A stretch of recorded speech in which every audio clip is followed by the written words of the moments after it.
Okay, welcome to part 3. So if you've got search tool permissions, then you'll have rights for this. Just like I was saying before, if you want the rights, just let me know. It's just a case of adding you to the edit group, and it doesn't take long for me to do. It's not a problem. What it is, it's like a graphical representation of how well your currency pair is doing on different timescales. So, for example, the Australian dollar is doing well against the Swiss franc. See how it's performing well on the 4-hour, daily, weekly, monthly. So what you'd want to take a note of, even though technically it's doing well, at a high level, it's a sell because it's greater than 50%. So that is just something to bear in mind. So if you were trading this, then you'd want to check that and possibly the retail positioning as well, because that's the low level stuff. This is just the high level. So ideally you want that to agree with that. So let's see if we can find one that does agree. Just a random one here. So that would be a good one to do because it's a sell because it's greater than 50%. But we see how on the 4-hourly it's doing poorly, daily, weekly, and monthly. So technically it's not doing so good. So that's the pound Australian dollar, and on the ranking as well. So on the 4-hourly, the Australian dollar Swiss franc's doing the best. On the daily, on the weekly, the Australian dollar and yen is doing the best. So yeah, and the month too. So it's just something really. Just you'd put in your currency pair in there and then see how well it's doing, and then you'd compare it to the sentiment. Then you want the two to agree, really. So that's the top movers. It's quite useful just for a quick check. Now the sentiment heat map's useful. It's the main tab that you'll see when you launch the spreadsheet, but it's expressed differently. It's visually different. It might be easier on the eye. So anything over 5% is a signal to sell if it's over here, and if it's over 5%, then it's a signal to buy. So it's like the Australian dollar's perhaps become a buy, only if it goes over 5%. But we need to make sure that the technicals agree, and we know that the dollar is strong at the moment. So there are things to consider. So it's just a visual representation of the main tab. That's all it is. I've included the bubble chart. You'll see that nothing is strong buy, but perhaps Australian dollar will become strong buy. You see how close it is to the 50%. The US dollar is in strong sell. So that would reinforce this idea of the Australian dollar, the US dollar for a long. But like I was saying, you just need to make sure the technical agrees and perhaps the fundamentals too. So it's worth keeping an eye on. I know some people just use this tab just primarily just this alone, but it's what you want to take out from the spreadsheet really. This is a good tab to use. And also don't forget the size of the bubbles represents how well they've done. So the larger the bubble, it's performance-wise, it's done well on the day. If it's a small bubble, then it hasn't done so well. And so the yen is in the right bit because this is strong sell, remember? So we wouldn't see large bubbles here, only small bubbles. You'd see large bubbles down there, and that therefore proves that the sentiment is negatively correlated to price, and you see this on a daily basis. So large bubbles down here, small bubbles up here. Okay. Calendar, you'll have your own calendars to use, no doubt, but what I've done here is quite cool, is that I've got like conditional formats. So if anything pops up, let's say Fed or ECB, FOMC, then that it will appear green as like a keyword recognition. So we know that FOMC speaker today, Barkin, and we've got Kaplan and Kashkari. So it's just basically a high level. You see it straight away and go, all right, we've got 3 Fed speakers today. That's something to bear in mind. And so then there's tomorrow's, we've got another Fed speaker, another Fed speaker, and more Fed speakers. So they'll probably boost the dollar. You don't know, potentially. So going back to the sentiment heat map, see the Australian dollar, US dollar, it could become a buy, but don't forget we've got this Fed speakers.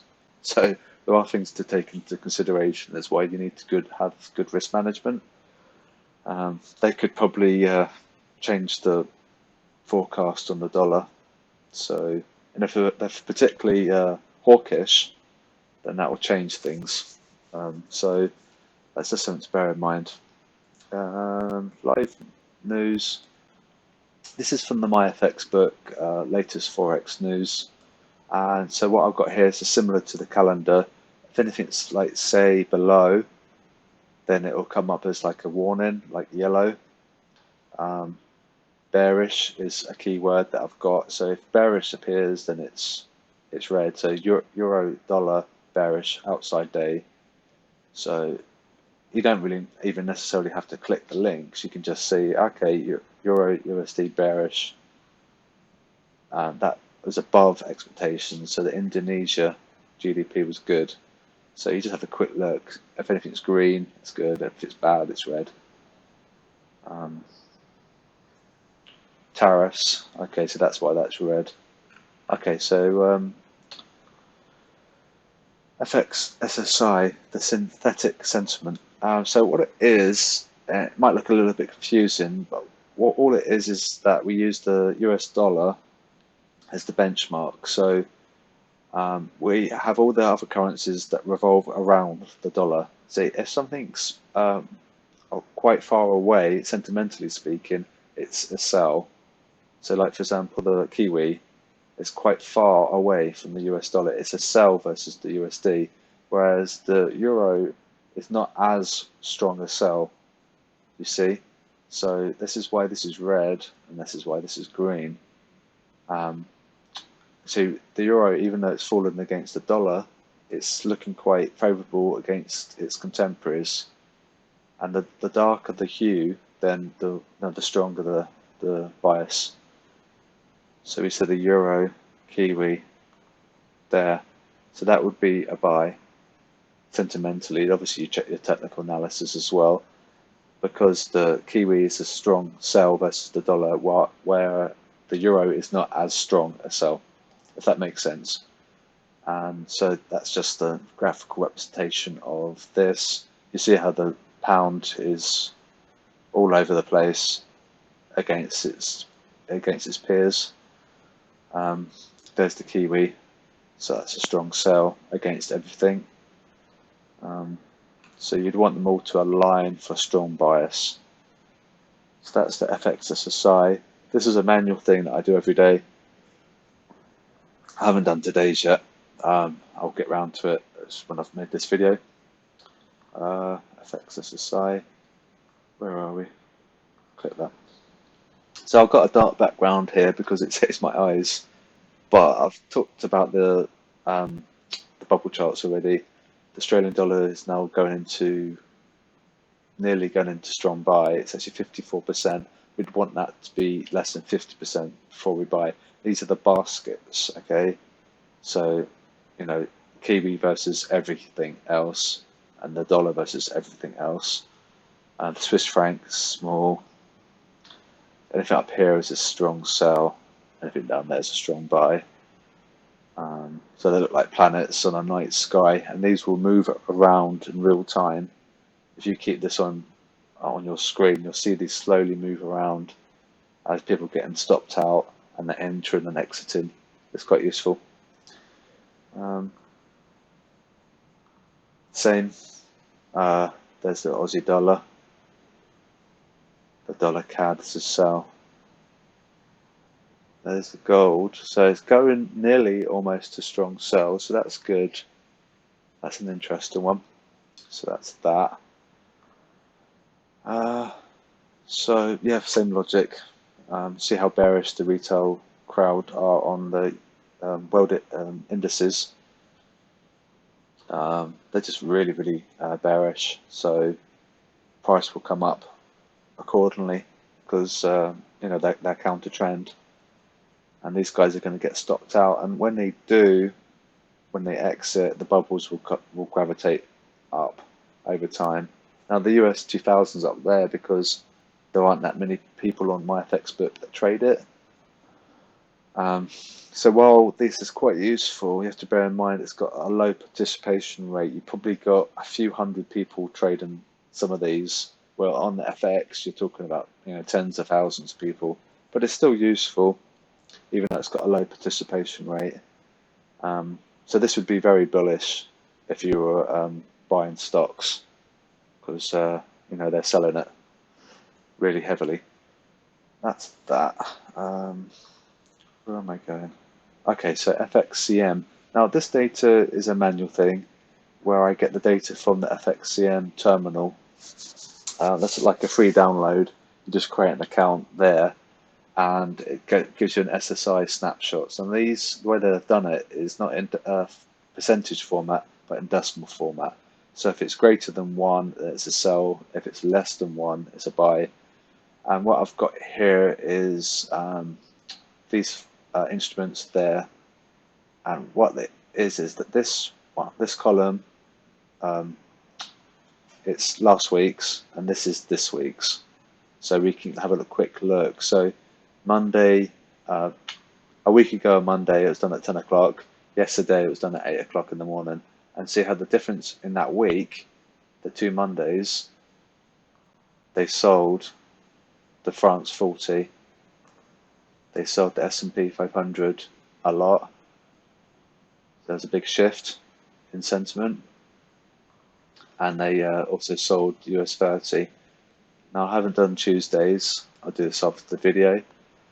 So you see how they they sold the France 40 last week, and they sold the S&P 500. So they've been bearish for a long time, and they're adding to their bearish bets. So therefore, price comes up because I guess the market wants their stops, and perhaps the stock market is going to go up anyway until something catastrophic happens. It will continue to go up. There's no reason why it would come down, So that's something to bear in mind. And this is a manual thing. This is just off the FXSSI website. You might not have noticed this. If you scroll right, there's a radar chart. And it might look a bit confusing, but all it is that if it spikes out, it tells you that the retail are long. If it spikes in, it tells us that they're short. So they're short S&P a lot, so it's a strong buy. And you see the inverse for the Kiwi, and there's a little spike there for the US yen, and then the dollar CAD. The pound yen would be a sell, whereas the France 40 would be a buy, you see. So that's quite useful. And this is over a week, so it's like a very high level analysis. So yeah, that's that. This is the representation of this data. So if it spikes out, it's a buy, like I've discussed. And if it spikes out here, then it's a sell. So the Aussie yen is a sell. This is a week's worth of data, and see how they hold on for their losing positions. And they'll hold on until they get stopped.